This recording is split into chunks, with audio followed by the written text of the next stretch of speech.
my goodness. Welcome, one and all, to Laundry Stream, where today I'm just here to chat, I guess, do laundry stuff. I'll also pull up the thing. Do do do do do do. Oh no. Bro, I hate that has that ad one that's not actually Claude. Hey, Google, how dare you? Why would you do that? At least I know going forward I got to be careful what to delete. I might have to start like another project. Did this fix it? Oh, we're in the money. We there yet? It's is it coming? Did it? Yes. Oh my. So this is what I was talking about. Cloud was able to get a report basically framework identity using con extension, um using my conservation rule, because ultimately that's what it is conservation of time itself. As if, by definition, if the timeline of the universe depends on what exists within it, its state, its build, the amount of energy, all revolving around conservation of energy, then so shouldn't the entire universe itself, right? I mean, that's one of the basic principles. Obviously, we all believe in this. And my theory, my thesis, my idea with understanding how this works is literally conservation super selection, right? In that things are relative if they exist or not, I guess, and depending on how they exist, right? I mean, it's very loose, but yeah. And then the symmetry follows the Riemann zeta hypothesis, basically, when it comes to mapping out the fields, right? So the symmetry that's involved within it. This is where complex numbers come into play, C1 minus C2. So very interesting stuff as well, because then we can map 3D relationships, 3D depth, into our 2D movement time relative to what exists and what doesn't, right? Because our flow depends, again, with the graph, on what's going on. So I'm not really too much folding laundry at the moment, nor am I going to share the camera like that. But let's see here. Can I move this over anymore? Yes. Then I have this. I can do this. Good.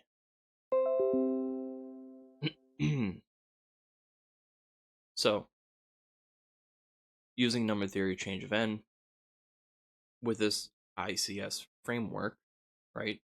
Which is directly relative to the IHO oscillation, because this is an oscillating framework. This is the repetition of the universe, repetition of reality.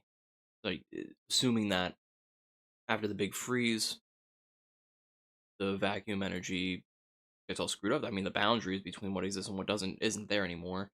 Therefore, vacuum energy is undefined. All of space collapses in on itself, ultimately, because what else is there? Everything else has to converge at that point. So there's nothing else that can be emerging from divergence. Space doesn't become anything else, ultimately. Maybe it doesn't repeat, maybe it does. But if it doesn't repeat and time is going in one direction, obviously, then yeah, and even if it does repeat, time is still going in one direction. There's no way for us to internally, realistically, like, within the universe, because if we want to repeat something, we have to take new resources to do the thing. We can't just rebuild exactly everything as is. I mean, we can do our best. That would be honestly the best interest of the environment, stuff like that, like replanting all the trees and maintaining the ecosystem properly. Because those fundamental aspects, just that would prolong our existence. That's the most basic principle of understanding your own existence and the survival, right? Darwinism, like, just the basic stuff that everyone believes in.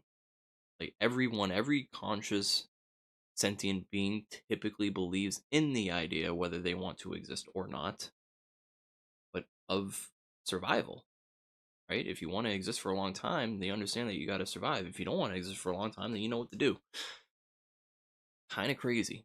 So, in that, I mean, the quantum realm, radius of the concentric circle, 1/2 natural log a max over a. This is relative to a plus or minus square. I mean, this is hyperbola.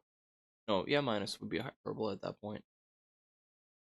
And that is where this relates to Gastangza, that report that we pulled up earlier. Gastangza? I don't, whatever. Gastanga. Very exotic last name. Or at least something I'm definitely not familiar with. No offense, but goddamn. I mean, then again, everyone screws up my last name, so two ways to go about it.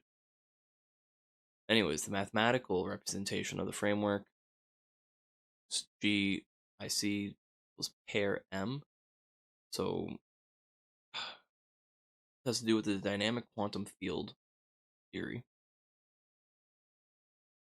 and groupoid encodes both. So this is more into the functions that are behind the movement of everything.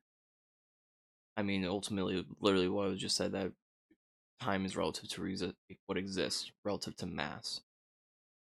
Observational K of A, so this is maybe the chaos factor. No, well, not chaos factor, but there's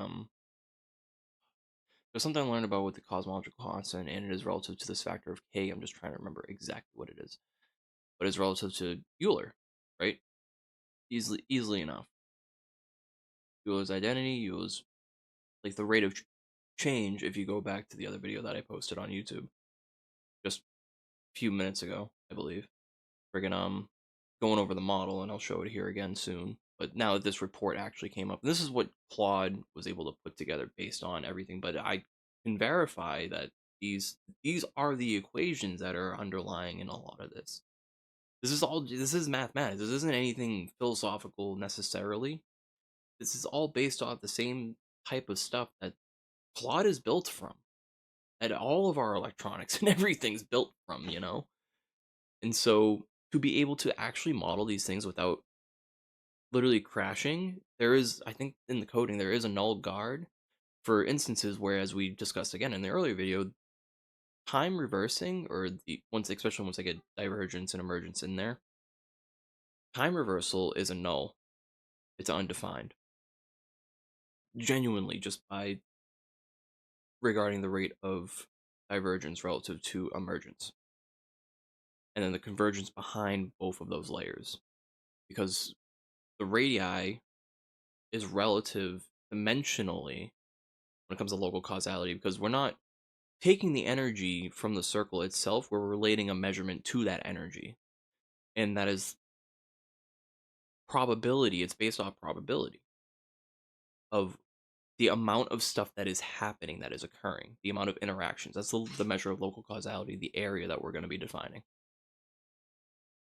So, with that, how the radii has two separate components that do converge to zero from the A standard, from the A radius, which is relative to that measure of what exists, relative to A max minus A, which is the difference.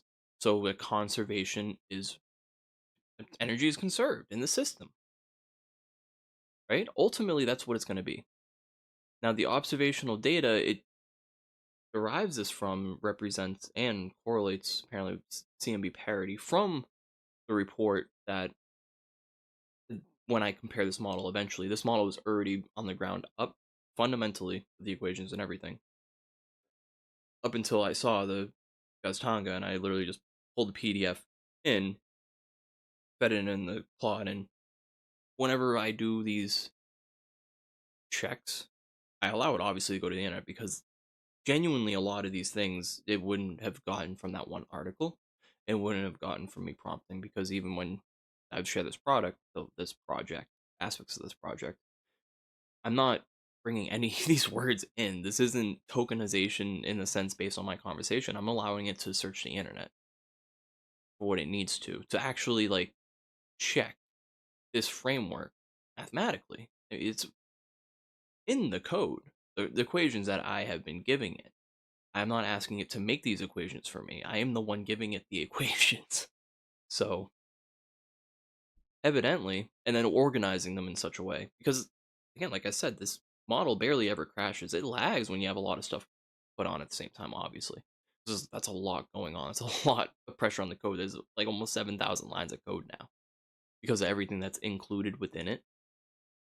But by the end of the day, once this connection is made with emergence and divergence, I feel as though obviously you can strip away a lot of that. You can strip away the hyperbolas, and just have it strictly circles and spheres, and that would honestly get rid of a lot of lag because that is a lot of the background measuring that's going on. And so once I start introducing more linear transformations, which is one thing because I do have matrices involved in this as well, but I have to make sure and background check that that is actually matching. But from what this is showing me, and based on that rate of emergence divergence and dimensionality, it's following the imaginary plane, the number theory. It genuinely is. And this is relative to that paper again, because my realization is the change in n is relative to the imaginary s of n. The dynamic quantum field theory from Kazkanga, but ultimately when I mentioned groupoids and algebroids, that was in there as well, and I just recently learned of that because obviously when we were thinking of the regime of U, SU1, SU2, or no, it's U, S, yeah, SU1, SU2. When we're thinking of the algebra, then we also have to think of algebroids and groupoids because these are groups of functions. And evidently, this is a group of functions. There's two different functions going on at the same time. There's the duality of the universe. So, not even just philosophically that this model is sensible in that way, and you can derive a lot from here, but it's also representative of understanding the quantum field and the probability behind it, which the uncertainty technically is the limit. The uncertainty, because this is a measure of percentage of 100% of the universe. So it is there because we're not going to know exactly where everything is. That's still up to chance, ultimately, and that's decided very early on. And then a lot of the duality just builds that probability, that uncertainty over time. So that is still a fundamental part of all of this, which is why singularity still exists. This is why you can see the Higgs mechanism, the Mexican hat, right? You can see that in the model just naturally come from it, based on the relationship of A plus A max minus A, relative to half-life theory. Ultimately, I took the concept of how we measure atoms and half-lives and put it to the universe. It kind of makes sense. So, at least to me. So this isn't bullshit, even though this is the article I'm just gonna maybe post this on the website. I'm gonna post all of this when I had the chance to type it all up, but honestly, there's so much. And I do have definitions for each of the different timelines because we do have possibility, well, the timeline of probability, like what could happen, intersecting with what will happen. And that's the dual nature of the universe. That's where the duality lies, and where things intersect is local causality. And also causal dilation. So there's going to be two factors. One relative to, when it comes to local causality, is relative to the convergence that leads to the divergence. When we're talking about in terms of having a brain fart moment, causal dilation, because this is a new term for me too, but it makes sense because as there's more space between things, there's less interactions occurring. Fundamentally, there's less likelihood of interacting. Am I wrong? I mean, there are attractive forces in the universe, but even then still, with black holes and everything else, things are just being thrown further apart. at faster speeds. Like even our universe, we underestimated how fast we're actually going. And this is relative to Lorentz, as well as this other thing that I remember it. It's just I haven't implemented it yet, but also I think it's going to emerge naturally after this is put into place, perhaps. So, and this is where the groupoids come in on extension version of the ER bridge, so the Einstein-Rosen bridge, because those considerations are there when it comes to fermions or fermionic existence at the 1/2 spin. Because quantum entanglement is shown in this model, and you can see the effect of it antiparticle spin and regular particle spin, the positive negative side of things, positive 1/2, technically negative 1/2. When you speak of the diameter, the total amount of energy being distributed in particle space or field space between fields, because ultimately, when we have particles diverge from a source or emerge from the divergence of a causal interaction, at least from what I've noticed, it's usually at a 45-degree angle, unless there's some sort of warping effect from the causal interaction. But even then, still, like for instance, black hole mergers with the gravitational waves, those come out in a circular, so it's equidistant causal warping because of the gravitational waves that emerge from just honestly, it's definitely the amount of neutrino escapage that occurs during something like that, or like the particles just being thrown off that were in each other's event horizons. But even then, well, by then, at that point of contact, they should have all incinerated into each other. But it's still free particles, and then because they're going at almost the speed of light, that's just more to consider. But I feel as though once I get, I wanted to say it's gonna be the lambda multiplier for the entire system of equations. It's going to determine the pace of that oscillation, so we can get higher frequency rates. That's going to be interesting because that'll model a lot of things. And I mean, if it's stable going this speed without even the area relationship, then I can only imagine how fast it's going to go with multiplier with proper linear transformations. But anyways, I gotta head out though. So until next time.